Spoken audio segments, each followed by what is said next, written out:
Welcome to Raising OKC Kids, Conversations with Metro Family in Oklahoma City. I'm Erin Page, and joining me today is local mom Erin Engelke. She is Executive Director of local nonprofit Calm Waters Center for Children and Families. She's the wife of an educator, the mom of 3 kids, the reigning Mrs. Oklahoma, and a mom and friend I have so much admiration for. Welcome, Erin. I'm so glad to have you on today. Thank you so much for having me. It's always super fun to get to chat with you. Yes, definitely. And I know so many of our listeners and readers are already familiar with you, Erin. Erin has been a featured real mom in the magazine. She's a contributor for Metro Family. She and her team at Calm Waters often provide mental health perspective and resources for our readers. She was actually one of our very first guests when we first launched Raising OKC Kids in 2020, and we were talking then about COVID grief support groups through Calm Waters. And you've even seen her darling kids on the cover of the magazine. That's been a few years ago now. Erin's also the founder of Beauty in the Busyness, where she challenges society's notion of striving for work-life balance, and instead focuses on encouraging moms to find fulfillment. So Erin, let's start there, especially this time of year as our kids are going back to school, as we're continuing to navigate this roller coaster of a pandemic, and we're all feeling strain in different parts of our lives. How can parents who work outside the home let go of this idea of work-life balance? How have you done this in your life, and what do you focus on instead? Yeah. Wow. That is such a loaded question. You know, we are all feeling just the pressure of what's happening in this world, and add on top of it the fact that we are now sending our children back to school, and we want to do so in a way that is great for them, makes us feel good, and it's a lot. And especially if you're a working parent, you have the added stress of just the expectations at work and doing a good job there. And, you know, for me, I have found that one of the most important things, and you already said the words, is how important it is to let go. We set such high expectations for ourselves and for our children, and that is almost always the time that we feel out of balance, is when we don't meet those expectations. And a lot of times the expectations, of course, come from ourselves, but sometimes they come from us watching other families or seeing other moms on social media, or looking at those Pinterest perfect boards that people put up and then post the perfect first day school photos. Like, we're all guilty of feeling the pressure to do everything just right, to be perfectly balanced, which is why I am such an advocate to encourage working parents, working moms especially, to push against that theory that balance is a thing. Because I know for me, I'm just going to give an example. I am terrible at like being creative and coming up with super cute, like first day, you know, like little gifts, let's say, for, you know, the class or for the teacher. And I see all these parents on Pinterest and on social media who put together these super cute things. And for years I was like hustling my rear to do the same thing, right? And I would come up short every time because it's just not my gift, and it doesn't fulfill me ultimately, because then I end up feeling like a failure, which then trickles into other aspects of my life. And so I finally got to a place where I was like, you know what? I don't have to do those things. I don't have to create whatever it is that I'm seeing other people create, because that's not what I'm good at. I'm good at a lot of other things. And I'm going to focus on what I'm good at and what actually fills my cup and fulfills me, and let other people do what they're good at. Because each of us is designed so uniquely, and we need to live into that instead of trying to be like other moms, you know, seeking what we think is perfect or equally balanced in other people's lives. So that's the first thing, is just let go of those expectations that you're feeling from other people, or that you're placing on yourself, and instead be true to who you are and what's best for you and your family. And that's such a good lesson for, I think, our kids to see us go through that process of really looking at what fulfills us uniquely and individually, because then I think it gives our kids permission to do the same thing. Yeah, absolutely. I mean, what parent isn't guilty of wanting their kids to do a certain activity because they did that certain activity, right? But that's not entirely healthy, because just because I was a dancer doesn't mean that my girls love to dance or choose to want to dance. And that's absolutely fine, because they are not me. And I don't want them to be me. I want them to be who they were created to be. One of the other things that I always appreciate about you is that you're always setting goals. You're always looking for new ways to challenge yourself. And that's because that's an area that fulfills you. So I love that you've made that a priority in your life, because that's one of the ways that you find fulfillment. So in talking about being part of pageants, how has that been fulfilling for you, especially as you've had the opportunity to meet so many women from around the country? Yeah, I do think it's so important as women, especially, but men too, but particularly for working moms. We give so much to our community, to our jobs, to our families. And oftentimes we don't take the time for ourselves and set goals for ourselves or pursue our own life's passions. And again, that's when you are not fulfilling your life's passions, you're going to feel out of balance. And it's very, very important to be able to make time for yourself. And so for me, I do love pageants. I love pageantry. I love the dressing up and the sequins and the heels and all of that. But I also appreciate the fact that I can do something as a married woman in pageantry and still be an example, and raise awareness of causes and platforms that matter to me. And it's fun. It's fun to be a part of a community that has that shared interest. And I've gotten to know so many amazing women through pageantry, not just here in Oklahoma, but across the United States. When I competed for Mrs. America in Las Vegas in March, I was standing alongside 50 other incredibly talented, smart women. And of course, it can be easy to compare yourself. Let's just be honest, that is a normal part of life. But I really push back on that for myself, because again, I have been made very differently than they have been. And I can learn from them just as they can learn from me. And I'm so inspired when I see other women go for their goals and go for their dreams, because my success or your success does not minimize my success or your success, right? Because everybody's passions and what fulfills them is very, very different. And that's as it should be. That's such a refreshing point of view. I love it.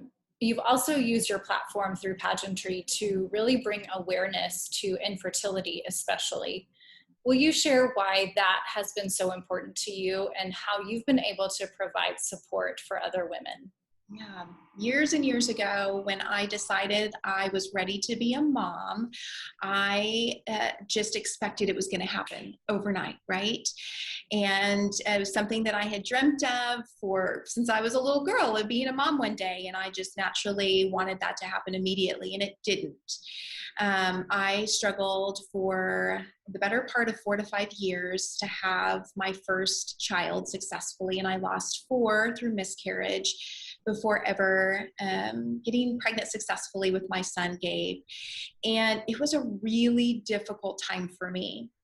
I did not know how to handle my grief, to be frank. I really struggled with depression. I didn't open up for a very long time about it because I felt alone. A lot of my other friends, or so it seemed, were having children successfully. They didn't have any issues. And so I felt like the only one. It wasn't until I started opening up and sharing my journey with others that I discovered that a lot of people struggle with infertility. 1 out of every 7 women in the United States struggle with infertility or miscarriage loss. So I was not alone. I just didn't know it until I started talking about it. And so that's why I'm so passionate about sharing my own story and being vulnerable to say, these are the struggles that I went through during my journey. And I can't solve somebody else's infertility issues, but I can absolutely pour into them and let them know that I empathize with them. I know where they are, and that I'm here to listen. And that community at the end of the day is the most important part of your healing journey, which is a big part of why I'm executive director of Calm Waters. I love this mission so much because that's exactly what we do here, is we create community for people who have been through such terrible, terrible loss. And you are so good at creating community, at bringing people together, at helping people feel affirmed or encouraged in the midst of sometimes really, really hard life situations. Thank you for sharing a little bit about your situation. I know your willingness to do that and your vulnerability throughout your journey has helped so many other women and families feel not alone and feel like there's some light at the end of the tunnel for them. So we know this past year has been hard on so many of our families. What are some ways that you have and that you're continuing to prioritize your own mental health and your children's mental health too? Yeah. Wow. We have all faced the challenge of this last year. And I continue to say that, we've been facing a health crisis, but honestly, probably more than anything, we are yet to experience the full extent of the mental health crisis. Facing us as a community. And, I have 3 healthy, beautiful children, but they've struggled. My husband and I have struggled. We're strong and we have a great support system, but we still have struggled. And, for our family, I certainly strive to make sure that we are active. I think being physically active is an important part of your physical and your mental health. The more you move your body, the more you get those hormones and those serotonin levels up, the better you feel about your situation. And so I'm an active runner. I run. I know you are too, Erin. I run and I lift weights and I keep my body active at least 6 days out of every week. And if not, on the 7th day, I'm walking. I'm doing something. And I encourage my kids to do the same thing. My husband is an avid cyclist. He is kind of obsessive about it, and it gets him in a good place mentally and physically, and that is so important. Secondly, we really focus intentionally in our family about talking about how we're feeling. It's hard for kids. I have 2 teenagers, and that is a challenge for them to feel okay to share how all those emotions that are going on in their bodies. But I try to create a safe space in our home, and my husband does as well, so that they know that we are safe when they need to talk about what's going on, what's hurting them, what's bothering them, or in the good times, right? That we are a safe place. In fact, the other day, my 10-year-old daughter, Elin, we were driving in the car, and she was, she talks a mile a minute, and she's got a lot of words to say. She's not a teenager yet, so she hasn't shut down completely, but she was telling me all kinds of things, and she stopped, interrupted herself, and she said, "I don't know why I'm telling you all of these things, Mom." And I said, "Well, it's okay. You can tell me anything." And she goes, "Oh, I do. I tell you everything because you are my best friend, and Mom, you're pretty much like my therapist," she said. And I just got the biggest giggle out of it because I said, "That's great. I'm happy to be your in-home therapist." That is actually a really healthy thing. I want you to always feel comfortable doing that. And she said, "Mom, you're that for brother and sister too." And I said, "Great.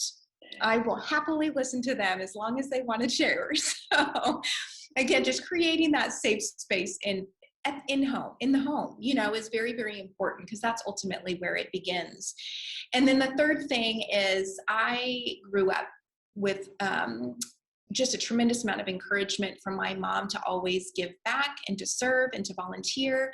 Anytime I was down in the dumps or wasn't feeling super great about my life, she would every time say, "Erin, you need to get out there and you need to give back to somebody else.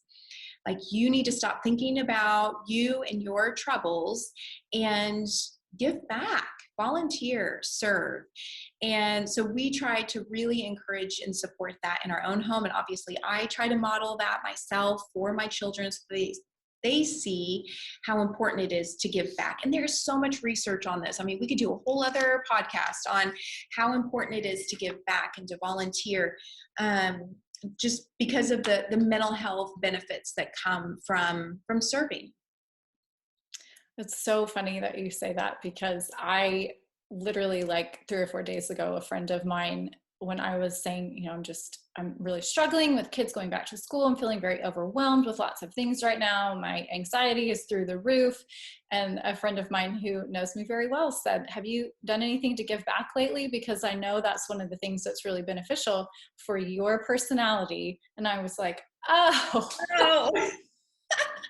Thank goodness for friends who know us well, right? Yes, absolutely. And kudos to your friend. It's so true. Whenever I have those moments where I spiral into the negative self-talk, as we often do, and, just start like things weigh me down, I have to immediately remind myself, okay, it's time for you to encourage someone. So I will pop a text off to someone. I will write a handwritten note. I will intentionally seek out somebody else who I think could stand from my encouragement, or who needs my attention and thoughts far more than all the stuff that's going on inside my head. Yeah, it's so helpful to just get out of your own situation for a little bit and do something for someone else. I love that you encourage that as a whole family activity. We were just creating some lists, some coping strategy lists at my house over the weekend, as my kids are feeling nervous about going back to school, just to help them really be able to name some of their feelings and then have some coping strategies to go along with those. And one of the things I put on the list, because my friend had just reminded me of it, was, what can you do for somebody else that is nice? So I love that. And you're right. I have seen over and over in my life, especially even in the last week, how empowering and helpful that practice can be for my mental health. So your team at Calm Waters has had to get very creative during the pandemic. You've moved support groups online rather than having them in person at the height of the pandemic. You launched those COVID-specific grief support groups. And in the midst of all of this, you moved into a beautiful new space as well. So you guys have had a lot on your plates. Tell us more about how Calm Waters positively impacts families in our community, and maybe what your team has learned during this pandemic that's going to help shape the organization's future. Yeah. I mean, I think one of the most powerful things, like I mentioned earlier, that we do here at Calm Waters is we create a safe space for families to cope, to find hope again, and to find healing. All of us here at Calm Waters answer the phones. So we don't have a full-time receptionist. So even as the executive director, I answer the phones, and I take calls regularly. In fact, I did again today. And I will tell you that every single call that we get is from a family who is at the absolute brink. When they pick up the phone and they call us, it's because they cannot take their emotion one more moment. They are so overwhelmed. They are so stressed. They can't get out of bed. It is so heartbreaking, but it is awesome to be able to say, you are in the right place. We are the experts on grief and loss. We will help you journey this. We cannot erase your loss, but we can absolutely give you all the coping skills that you will need, you and your children will need, to navigate this journey. And so it's really awesome to be able to watch that progression for our families and to get to connect with them. We genuinely get to know these families because sometimes they're with us for quite some time. If they're participating in our support groups, they could be with us for 3 months, 6 months, 9 months, sometimes a year. They could take a break and then come back. I mean, we have a lot of close relationships with our families, and we love that. The biggest surge that we have seen over the last 12 to 18 months, though, is the demand for our grief counseling services. It has been absolutely overwhelming how many calls we have gotten, in large part because we have a lot of families, a lot of individuals in this community whose former losses have been triggered by the pandemic. So imagine being isolated at home And you start to think about the fact that your mom died 2 years ago, and maybe you never fully wrestled with that grief. And now you really wish she was here because you're feeling isolated, whatever it is, right? We absolutely have had a lot of divorces, families falling apart, obviously death too this last year, but a lot of people just need that one-on-one counseling. And so pre-pandemic, we were seeing maybe around 3 counseling clients a week. Right now, we're seeing about 106 counseling clients a week. Wow. It is profound. And so as a result, our staff has grown. I've almost doubled the team just in the last 6 months in order to keep up with that demand. And I'm so grateful that we are in this new space, because we needed more space, but little did we know exactly how much more space we would need. And now we're able to accommodate all of that. And I will say that probably one of the greatest lessons learned out of all of this is that there's more than one way to provide grief support. Pre-pandemic, we would have never imagined having virtual support groups, doing things on Zoom and being able to provide grief support. That was a shocker to us. And we have found that can actually be far more beneficial than we ever realized. It is challenging with the little kids. It's hard for us to do that, provide the kind of community and support that our littles need. But what we're able to do is pour into the adults, so that in essence, we're putting the life mask, the oxygen mask on the adults, on the guardians and the caretakers, so that they can then provide support that their kiddos or grandchildren or whoever it is they're caring for at home. It's been really impactful to watch how you all have adapted as a staff to continue to put your families first and meet the needs that have been changing. And like you said, we're seeing that this pandemic, in terms of the mental health aspect of it, is going to likely last far longer than the pandemic itself. And there are lots of triggers for a lot of people. And I think for me, that's something I've seen in my own kids, that even though they did a great job last year through virtual school and, all the different things, school did not look anything like what it had before. They did a great job, but as we're getting ready to start school again, it's triggering a lot of that for them. And so we are dealing as a family with what that looks like for them. So I think for me, that's been really important to think about and recognize for my family and for the families around me, that this impact on all of us it's okay if it goes on and on and on, as long as we know where to find that support and those resources. Yeah. And I think one of the most important things we as parents can be doing for our children right now, when they are struggling with all the fears of the unknowns as they go into the school year, is to continue to remind them of what is still the same. That there is stability at home, that there's a lot of things that are not changing, because kids are very change averse. I mean, adults in general are as well. And the fear of the change, or the fear of the unknown change, is really hard. And so being able to talk that out with your kids, to be able to pinpoint exactly what's staying the same. Like, home is always going to look like this. We're always going to have dinner. We're always going to, whatever it is, give them things that they can hang on to, that they can feel like they have control over as well, is a very important thing, no matter how old they are.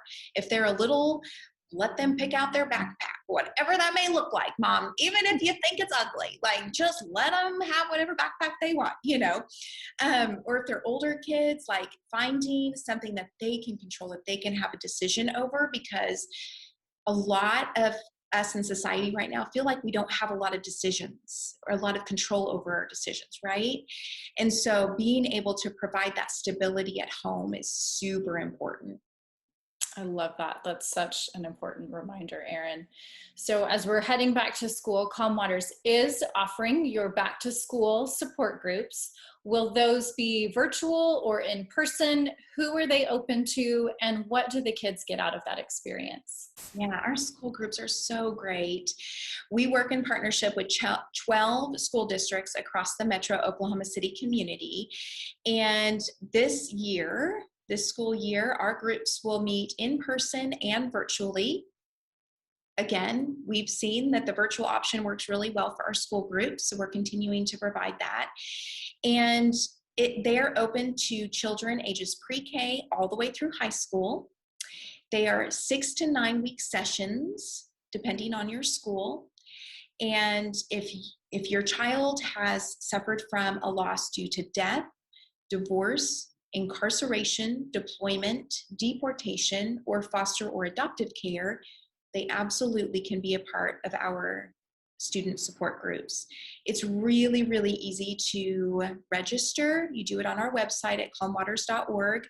We have a link to our student support groups, and you can click on the option that works for you. If in-person works, then register there, or if virtual works better, then register there. And at that point, then our staff pull together and figure out which school your child is affiliated with and works directly with the school counselor to pull those groups into action. So it's a great, great way for children to be supported during the school year. We hear from kids all the time that sometimes it's the one thing that they look forward to the most when they go to school, is being a part of their Calm Waters group, is what they say. And how awesome is that, to know that they can be a part, again, of a small, tight-knit group, a community of other children just like them who are feeling all these things, maybe are going through life experiences like them, and allows them to feel like they're not alone, not as alone as maybe they think they are. That's so important. You guys do such great work. So as we wrap up today, as we know, we've talked about we're feeling stress. We know other parents are too. What's the one piece of encouragement you'd like to leave with our listeners today? I think what continues to stand out to me always is that you are not alone, that all of us are struggling. And I think sometimes social media has a way of telling us otherwise, or kind of what we see on the outside in terms of other people's lives or their family situations. And please just know that if you're struggling at home, if you're struggling to feel like you're a good parent, or a good spouse, or whatever, like, we're all in the same boat together. We really are. And just know that there is help, that is important to talk about what you're going through. Don't isolate yourself, and be open to finding a community of support. It could be 1 or 2 people. It doesn't have to be a huge group, but absolutely, without a shadow of a doubt, please find somebody else that you can lean on, because I will guarantee that you are not alone. Such great advice, Erin. Thank you so much for joining me today. It's always a pleasure to get to chat with you, especially about mental health, especially about support and encouragement for other parents. I really appreciate your perspective today. Thanks everyone for listening. For having me. Thanks for being here, Erin. Thanks everyone for listening. Join us next time on Raising OKC Kids.